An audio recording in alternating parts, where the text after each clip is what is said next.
le chef, le représentant était tout à fait raisonnable et très poli et il a dit vous discutez avec nous, il n'était pas con, voilà. Et il m'a lâché une info parce que je dis dès qu'il a parlé de l'Arc de Triomphe de la semaine dernière, j'ai dit oui mais attendez, comment ça vous n'arrivez pas à virer 20 mecs qui foutent la merde et soi-disant pas protéger les 40 gilets jaunes qui protègent la flamme du soldat inconnu.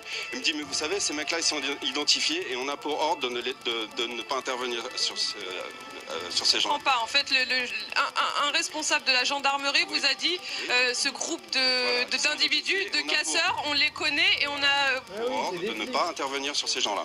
Et à un moment donné, je suis allé les voir et je leur ai dit mais pourquoi vous faites ça? Et ils m'ont fait comprendre que les instructions venaient d'en haut.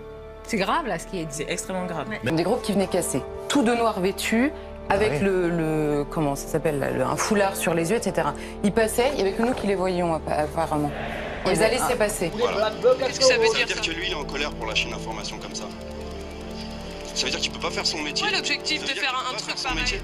La manipulation. Là, c'est la manipulation médiatique. Ça veut dire que pendant une semaine, c'est ce qui s'est passé. Et ben là, c'est nous les vilains. On est les gilets jaunes. Sauf que le gilet jaune, c'est le peuple, c'est les petites vieilles, c'est les blacks, les beurs, les mecs de cité, les riches, c'est tout le monde, effectivement. Voilà. Et que c'est le peuple qui est en colère, c'est tout.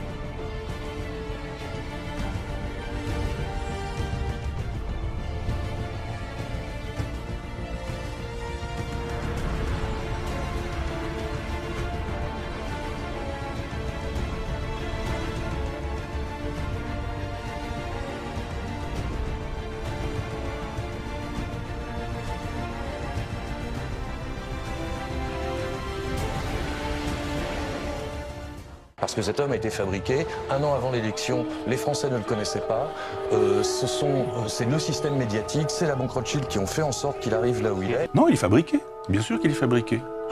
Jean-Pierre Chevènement est un ami, il m'avait dit il y a quelque temps, je peux le dire parce qu'il l'a redit dans la presse, donc, Benoît Hamon avait été choisi pour perdre, en faisant de telle sorte qu'il puisse descendre tellement bas que ça ouvre la route à Macron. À la fin décembre dernier, M. Patrick Buisson, qui était proche de Sarkozy, expliquait à qui voulait l'entendre qu'on allait voir ce que l'on allait voir, que M. Fillon allait s'effondrer et que l'on aurait un deuxième tour entre Mme Le Pen et M. Macron afin d'élire M. Macron. Voilà la façon dont raisonne l'oligarchie qui a décidé de mettre un pantin à la tête de l'État en France. Macron, c'est vous qui avez conseillé à David de Rothschild de le rencontrer?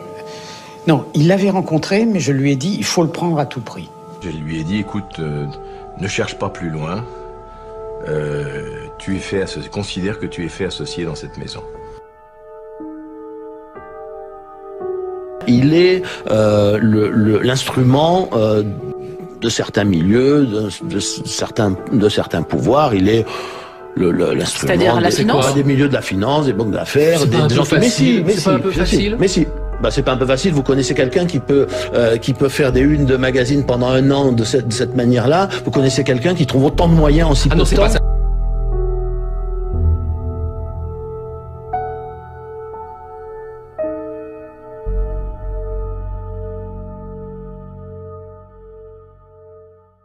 Est-ce que vous, quand cela est en train d'arriver, vous vous dites mais moi je m'y attendais. Je savais que ça allait venir ce mouvement des Gilets jaunes. Donc il publie demain Révolution.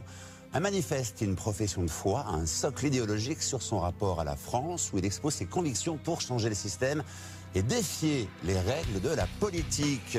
Bonjour Emmanuel Macron. Bonjour. Patron du mouvement En Marche et depuis la semaine dernière candidat à la présidentielle. Merci d'être avec nous pour la sortie de votre livre.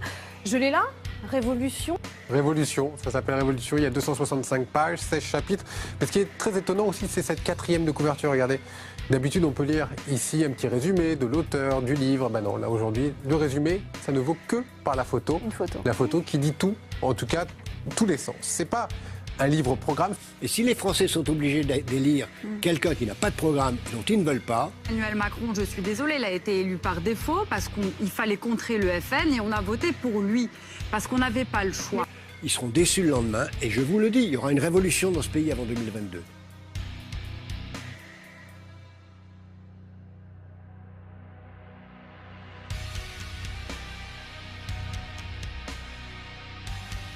Nous espérons une sorte de raz-de-marée pour que le système saute à l'intérieur de ces institutions. Nous espérons ce raz-de-marée.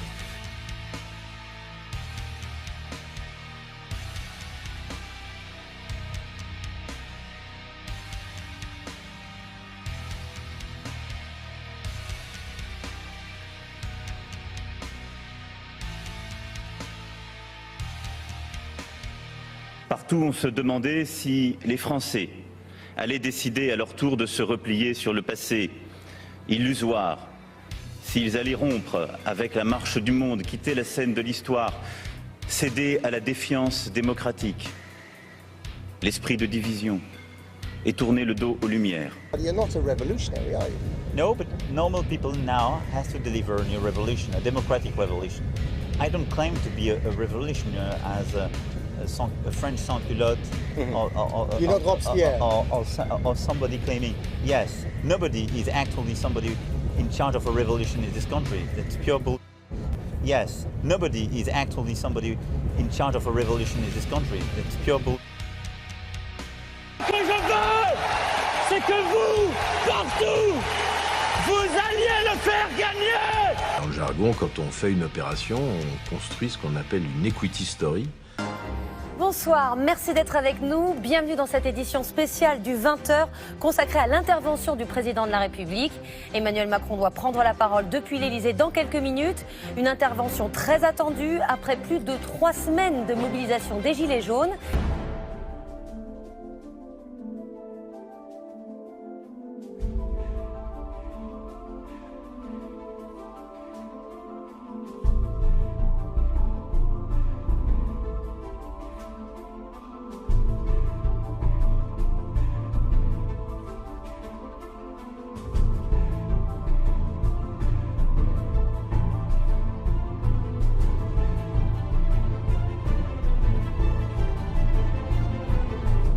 Donc on y apprend d'une certaine façon aussi des techniques de...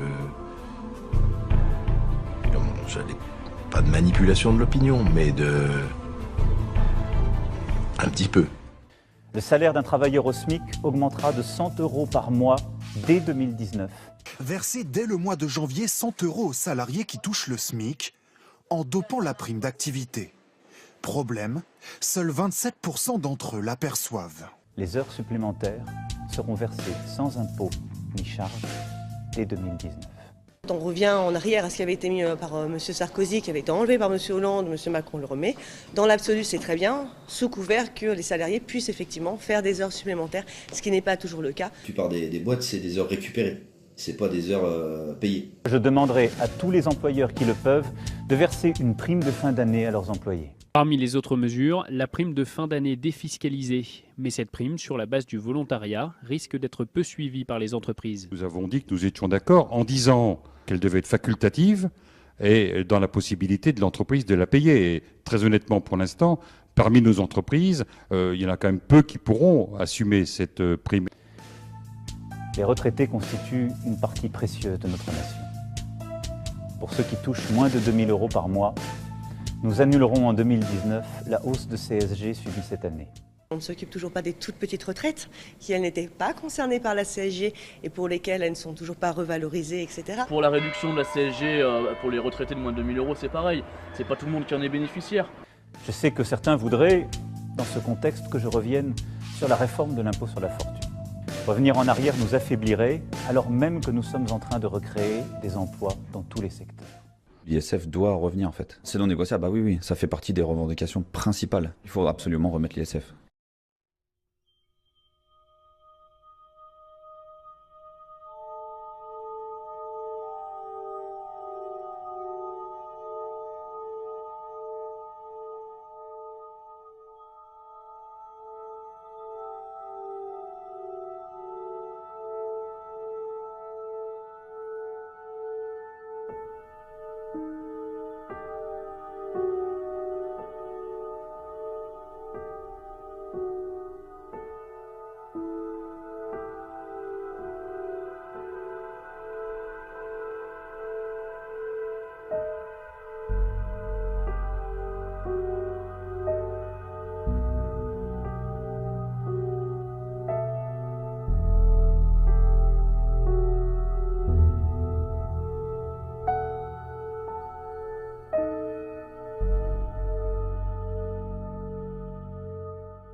Comme trop souvent par le passé dans des crises semblables, sans que rien n'ait été vraiment compris et sans que rien n'ait changé.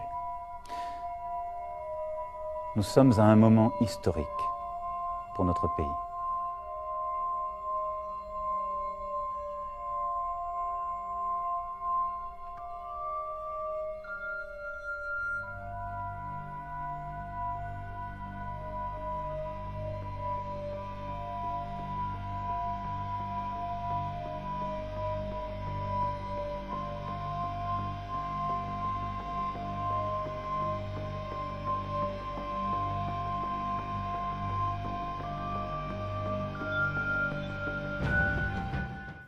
Encouragés par le gouvernement, plusieurs grands groupes français vont verser une prime à leurs salariés.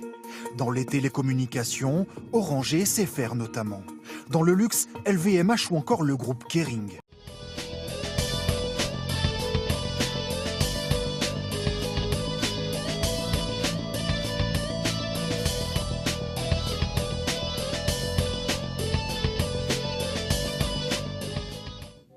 Est-ce que vous vous rendez compte à quel point l'État est en train de trembler? Le peuple commence à porter préjudice à toute cette petite bande de privilégiés. 18 mois de politique où on va dans le mauvais sens, c'est-à-dire le sens de la finance. Et aujourd'hui, on voit qu'il est capable, limite, de tout donner.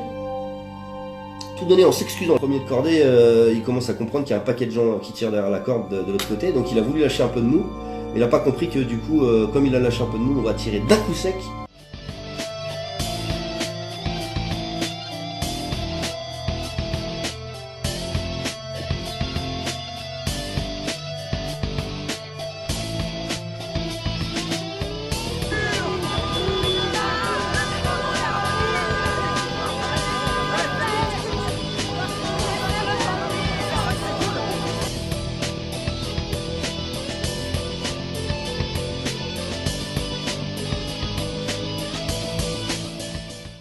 « 24 heures après son arrestation très médiatisée, Éric Drouet a reconnu dans une vidéo qu'il avait bien organisé un rassemblement près de la place de la Concorde dans le but d'être interpellé par la police. L'incendie allumé par les Gilets jaunes n'est toujours pas éteint. D'un côté, le gouvernement estime avoir fait les concessions nécessaires. Son message est maintenant clair, fermeté. Tout d'abord, les préfets ont reçu pour consigne de faire évacuer les derniers points de blocage par la force si nécessaire. Première sommation, nous allons faire usage de la force. Ceux qui sont encore motivés, ça va se radicaliser. Ça va être de plus en plus violent. Le mouvement dit des Gilets jaunes, pour ceux qui restent encore mobilisés, est devenu le fait d'agitateurs qui veulent l'insurrection et au fond renverser le gouvernement. Qu'est-ce que vous allez faire maintenant? Continuer. Mais continuer jusqu'à quand? Qui lâche? Jusqu'à la fin. Au mois de juin, juillet, on sera là pour le 14 juillet. Pour moi, la victoire viendra par les femmes. Les femmes sont déterminées, elles sont fortes, vous les voyez en nombre, et on ne lâchera pas. Que l'Assemblée nationale soit clairement dissoute. Et le peuple français, je le redis encore une fois, ne veut plus de M. Macron. On ne veut plus de vous et on ira jusqu'au bout. Même si c'est utopiste peut-être, mais on ne va rien lâcher. Changer tout le système. Il est à changer le système. Référendum d'initiative citoyenne. Ça les fait tellement flipper qu'ils n'en parlent même pas. Pourquoi il n'en parle pas? Le coup de froid hier sur le mouvement des Gilets jaunes, mais une crise et un mouvement qui ne sont pas terminés. À la hausse du SMIC, à la prime exceptionnelle des entreprises, il faut désormais ajouter le débat sur le RIC, le référendum d'initiative citoyenne. Je suis en train de remplir la pétition, de signer la pétition en faveur du RIC. Le RIC, c'est le référendum d'initiative citoyenne. 3 lettres devenues omniprésentes dans les rangs des Gilets jaunes. Une abréviation qui apparaît dans les cortèges. RIC pour référendum d'initiative citoyenne, proposition qui mérite d'être décryptée. L'instauration du référendum d'initiative citoyenne permettrait à une proposition ayant recueilli un certain nombre de signatures d'être soumise au vote des Français. Quand ils demandent un référendum d'initiative citoyenne, c'est exactement ce qu'il y a dans mon programme. Laurent Jacobelli, délégué national à la communication du Rassemblement national. Bonsoir Laurent Jacobelli. Merci d'être avec nous sur RT France. On a entendu, il y a beaucoup de revendications. Beaucoup, oui. Mais on a beaucoup entendu aujourd'hui ce référendum d'initiative citoyenne que réclament les Gilets jaunes.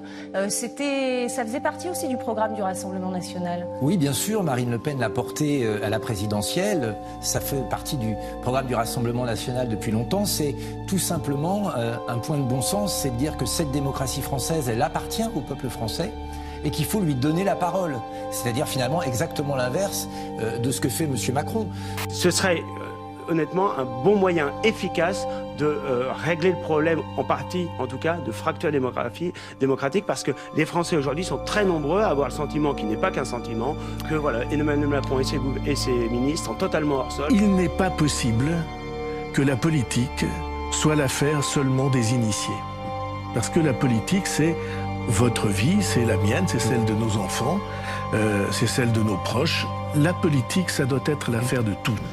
Nous venons donc avec une exigence concrète afin de sortir de cette crise démocratique. Présenter au peuple français par la voie du référendum un texte visant à modifier la Constitution dans le but d'introduire le référendum d'initiative citoyenne en toute matière. Nous espérons une sorte de raz-de-marée pour que le système saute à l'intérieur de ces institutions. Donc le référendum d'initiative citoyenne, ce qui va nous permettre, comme je l'ai dit la semaine dernière, de mettre les choses en place d'une façon légale et honnête.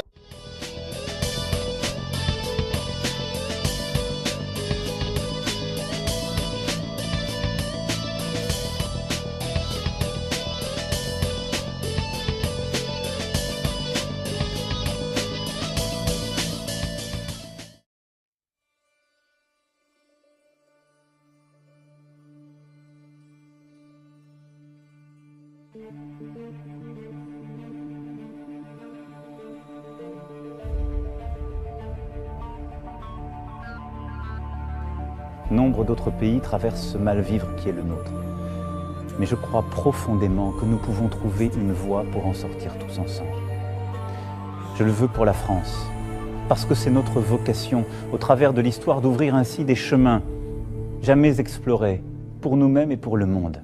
Les Gilets jaunes, ce qu'ils apportent au monde aujourd'hui, qui est une fierté nationale française, qui renoue avec nos traditions françaises de révolutionnaires, la grande révolution française, c'est le RIC. Une forme différente donc, mais des revendications identiques, comme le référendum d'initiative citoyenne. Nous avons une place, un rôle à jouer, une vision à proposer. Le monde a besoin de ce que les Françaises et les Français lui ont toujours enseigné. Ils ont besoin d'une France qui sache inventer l'avenir. En Chine, cette présentatrice de JT inscrit les Gilets jaunes dans l'histoire française. Si la révolution de 1789 a ouvert le chapitre de l'ère des révolutions mondiales, le mouvement des Gilets jaunes écrira lui aussi une nouvelle page. Notre pays veut bâtir un avenir meilleur, reposant sur notre capacité à inventer de nouvelles manières de faire et d'être ensemble. On aimerait bien que ce référendum soit inscrit dans la nouvelle constitution syrienne. Pourquoi j'en parle? Je vous dis, aujourd'hui, en Irak, au sud de l'Irak, il y a déjà des gilets jaunes. Dans d'autres pays arabes, on interdit la vente des gilets jaunes. Il nous faut, là aussi, prendre, comme nous l'avons toujours fait, toute notre part à la renaissance de notre monde. Les Français eux-mêmes ne se rendent pas compte, je crois que même notre président ne se rend pas compte qu'il a déclenché une révolution internationale qui va être dans tous les ouvrages d'histoire. Nous sommes à un moment historique. Nous sommes à l'orée d'une extraordinaire renaissance. Un impact, je veux dire, international derrière ce mouvement des Gilets jaunes, puisque c'est un mouvement qui est né sur les réseaux sociaux, c'est vrai? Oui, si on écoute les médias arabes, aujourd'hui, tout le monde parle des Gilets jaunes et s'en inspire. Le monde et l'Europe ont aujourd'hui plus que jamais besoin de la France. Je suis intimement convaincu que nous avons à inventer une réponse, un projet profondément français et européen à ce que nous sommes en train de vivre, chez nous, comme au-delà de nos frontières. Mon nom est Philippe Argillier. Alors je vous dis de suite, je viens d'une famille niçoise, Argillier, plus que niçoise, d'ailleurs mon papa, le commandant Argillier, voilà. C'était mon papa, donc je tiens à vous dire que mon père, je vous remercie de faire cette parenthèse qui est importante. Ceux qui ont connu mon père étaient le président des Forces françaises libres, il a été le plus jeune lieutenant à rejoindre la France. Et mon père a participé depuis 1980 jusqu'à la fin de Jacques Médecin à faire de cette ville de Nice ce qu'elle est, à savoir, il a participé directement à la construction de l'Arenas, l'aéroport 2, Acropolis. J'ai un agenda personnel qui est celui de ma famille. Je pense que tout le monde se doute qu'il existe un gouvernement, l'Élysée, Matignon, mais sachez qu'il existe un monde parallèle. Un monde très parallèle. Je le qualifierais peut-être de gouvernement officieux. J'ai passé maintenant 18 ans à diriger derrière les coulisses plusieurs gouvernements. Je suis en mesure et je connais ce qui se passe. Vos revendications peuvent être appliquées. Dans tout putsch, dans tout coup d'État, dans toute révolution, deux solutions. Soit le gouvernement capitule et démissionne. Très rare. Deux référendums. Référendum, c'est la même chose. Aujourd'hui, s'il y a un référendum, veut-on la politique d'Emmanuel Macron ou pas? Vous connaissez la réponse. Les Gilets jaunes, ce qu'ils apportent au monde aujourd'hui, qui est une fierté nationale française, qui renoue avec nos traditions françaises de révolutionnaires, de la grande révolution française, c'est le RIC, c'est-à-dire le référendum d'initiative citoyen. Le référendum d'initiative citoyen. Vous êtes l'avenir non plus du pays, mais de la planète. Vous êtes les porte-parole, non pas uniquement des Gilets jaunes, vous êtes les porte-parole de tous ceux qui souffrent sur notre planète. Parce que si vous arrivez à vos fins à travers ce mouvement, la France deviendra un pays phare.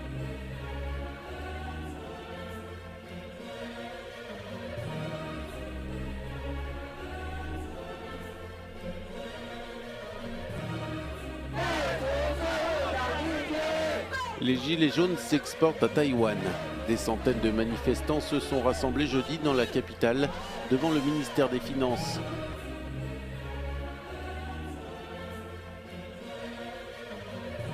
Comme en France, il y a des très riches qui sont très hauts et il y a des très pauvres et qui deviennent de plus en plus pauvres.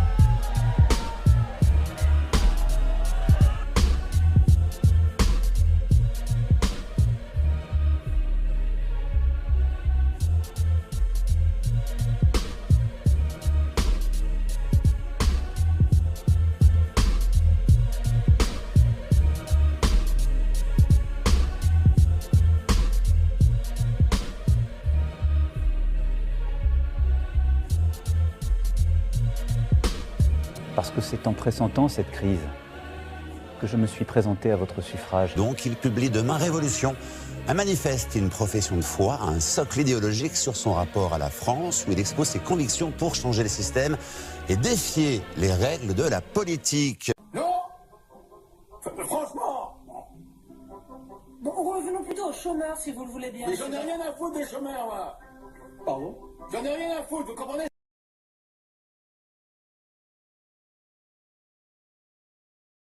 Ça? Vous m'entendez?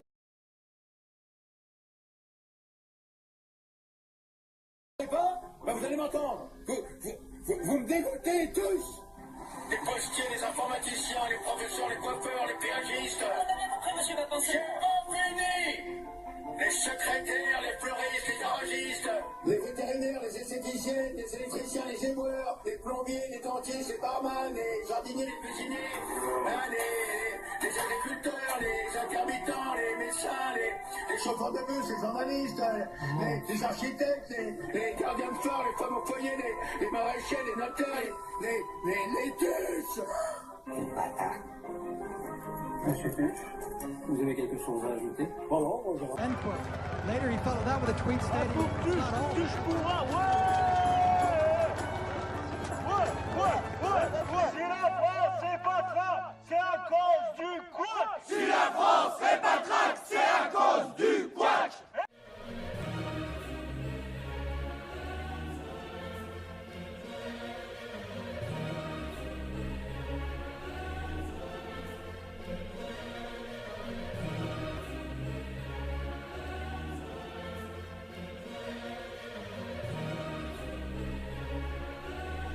Nous sommes en train de vivre plusieurs bouleversements inédits.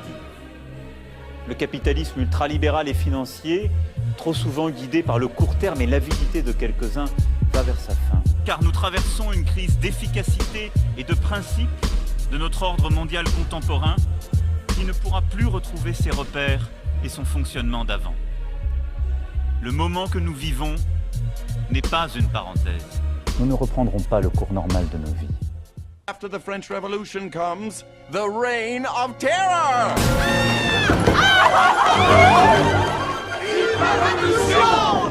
Round up the aristocrats.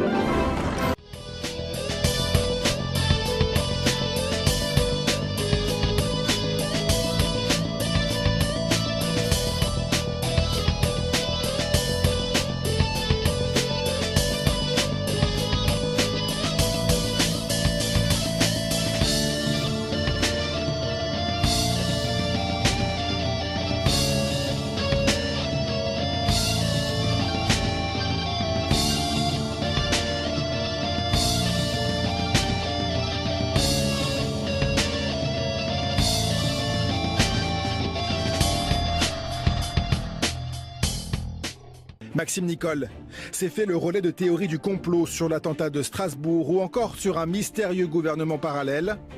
Dans cette récente vidéo, l'homme prédit un début d'année violent et s'adresse au chef de l'État. Il parle d'une insurrection armée qui se prépare et s'affiche en lanceur d'alerte, disant mettre en garde le gouvernement. Et je pense que tant que Macron ne nous écoutera pas et son gouvernement, ça montrera encore d'intensité jusque... J'aime pas en fait pouvoir employer ce mot, mais peut-être une guerre civile, c'est ce qui se passera. J'avais dit à un député LREM, vous êtes en train de réhabiliter Marine Le Pen en laissant pourrir la situation. Et c'est exactement ce qui se passe. C'est-à-dire que Emmanuel Macron prépare le pire et après va se présenter en sauveur du pire. On va être armés la prochaine fois. On sera pire que vous. Vous allez voir, vous allez prendre cher. Vous allez le payer très cher les Européens. Mais à un point, vous n'avez même pas notion de quoi on parle. Il n'y aura pas d'holocauste pour vous avec des trains qui vous emmèneront au four crématoire. Ce sera sur place, l'égorgement. Et vous n'aurez pas à fuir. Quand l'Italie disparaîtra, quand Édom, c'est pour ça que le QG de la chrétienté qui vient de Esav se trouve là-bas, quand cet endroit-là disparaîtra, et c'est ce que veut faire l'islam, et surtout, l'islam c'est le balai d'Israël, sachez-le. C'est-à-dire qu'un jour, au lieu qu'on fasse tout le travail, et on voit Ishmaël pour régler le problème. Quand il va débarrasser tout ça et que le va revenir chez nous, alors c'est Melech HaMashiach. Maintenant, qu'est-ce qui va se passer? Et je termine. Le Malbim, une fois de plus, nous a expliqué. Quand Ishmaël, Malbim, Yecheskel, chapitre 38. C'est les mots du Malbim. Quand Ishmaël va se rendre compte qu'il est en vérité manipulé par Édom, et que le but d'Édom est qu'une fois que Ishmaël aura fait le sale travail, Édom va lui dire, va te faire voir maintenant, toi aussi. Parce que d'arriver un jour où Daesh, Al-Qaïda, etc. se rendent compte que finalement, on se sert d'eux, bien que, je veux dire, ils ont leur part de satanisme aussi, mais en quoi on se sert d'eux. À ce moment-là, qu'est-ce qui va se passer de le Malbim? Malbim écrit il y a presque 200 ans. Ils vont se retourner, ils vont s'entretuer, d'accord? Et qui va sortir vainqueur? L'homme, le vrai, Adam. Parce qu'à force de s'entretuer, ils vont nous foutre la paix, et c'est comme ça que le monde va être récupéré. L'islam en Europe se lèvera comme un seul homme, et ils ont tout pour réussir. Cette guerre-là, dans le monde dans lequel on vit, elle est nécessaire. Et pourquoi est-ce qu'elle est nécessaire? Parce que l'un va utiliser l'autre. Pour ne pas qu'Israël rentre en guerre, Akadosh Baruch Hu, Shtabar Shemolahad, dit le Chafetz Chaim, va provoquer que Ishmaël se lève contre Esav. Donc ce que vous êtes en train de subir en France, en Europe, qui fait tellement peur, ça devrait être pour nous la plus belle nouvelle de notre histoire juive. Enfin, on commence à s'y approcher. Enfin, on commence à réaliser ce que les sages nous avaient prescrit avant. Ce que je vous ai dit tout à l'heure, c'est marqué dans Sanhedrin. Le Mashiach viendra que quand Édom, l'Europe, la chrétienté sera totalement tombée. Donc je vous pose la question, c'est une bonne nouvelle que l'islam envahisse l'Europe? C'est une excellente nouvelle, ça annonce l'année du Mashiach. Excellente nouvelle. Et que se passe-t-il quand il viendra? La paix régnera enfin dans le monde, les nations déposeront les armes et serviront le peuple d'Israël. Et tous les enfants d'Édom, tout l'Occident, qui sont les descendants d'Ésaü, d'Esav, se rassembleront, Veitarun Kravabeum, et il y aura une guerre entre eux. Et ils vont faire une guerre donc entre tous les descendants d'Ishmaël et tout l'Occident. Voilà, on y est.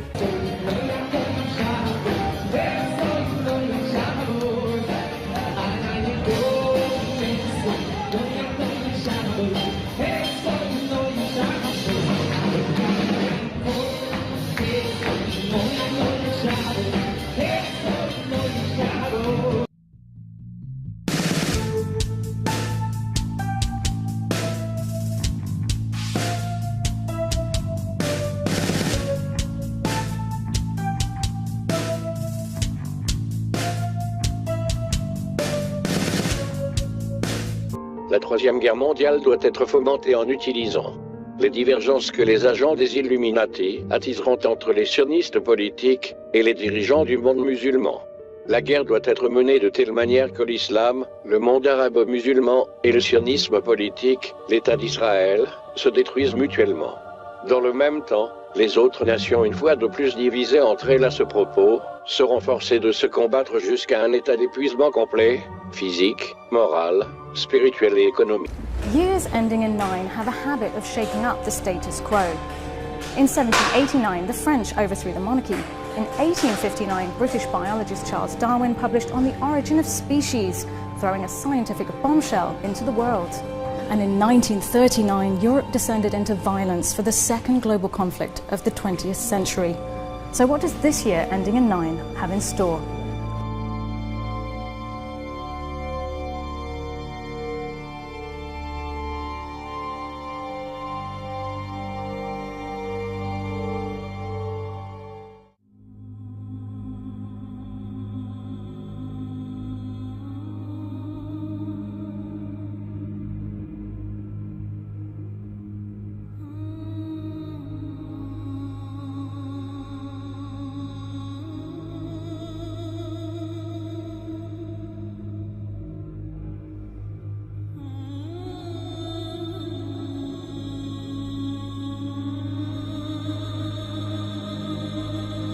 Nous sommes toutes et tous ici les héritiers d'un formidable espoir.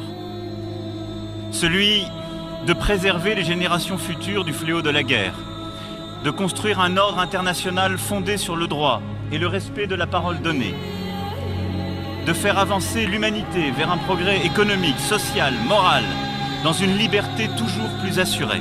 Qui n'amènera que le pire, parce qu'elle amènera une réaction dans le sens contraire, qui sera forcément très négative. Ce fut d'abord la colère contre une taxe. Monsieur le chancelier suprême, messieurs les sénateurs, une tragédie est en cours. Une tragédie qui a débuté ici même par la taxation des routes commerciales. La sociabilité a disparu. Elle a cédé la place à la politique. La République n'est plus ce qu'elle fut autrefois.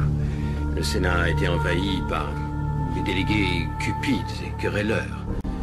Le bien commun n'intéresse plus personne. Ce sont les bureaucrates qui sont aux commandes.